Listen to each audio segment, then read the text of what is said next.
Seuraavaksi näytän, miten koodia voi kopioida hahmolta toiselle ja siirtää jopa projektista toiseen projektiin. Hyvä. Mä otan tuon kissan pois. Ekana valitsen sakset ja leikataan kissa pois. Noin. Sitten menen Scratchin hahmokirjastoon ja valitsen sieltä uuden hahmon.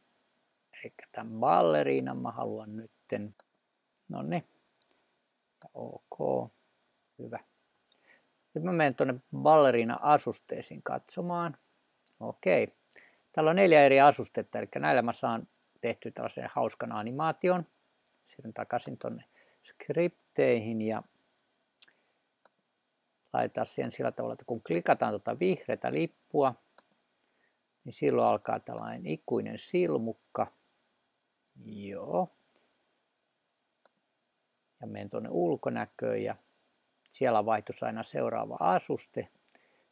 Joo.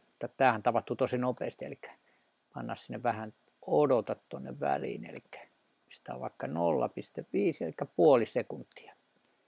Kokeillaan nyt, klikataan vihreätä lippua. Okei. Se on ihan hyvän näköinen.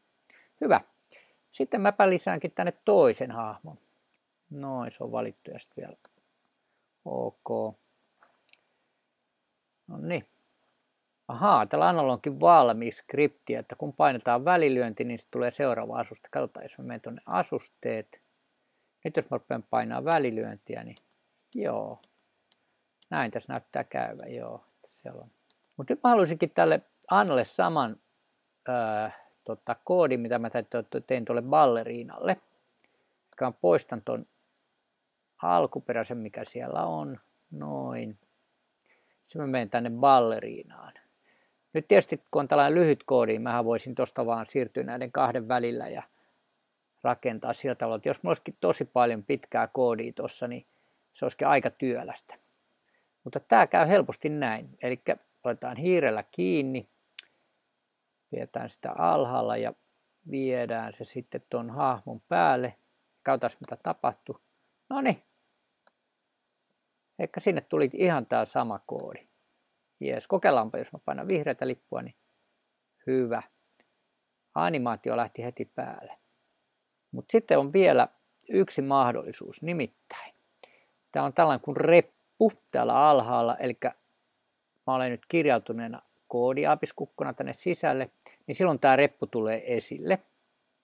Ja nyt kun mä avaan sitä tuosta pienestä nuolesta, niin mä vien sen tonne, niin okei, se olisikin tuolla valmiina. Itse asiassa mulla oli jo täällä yksi.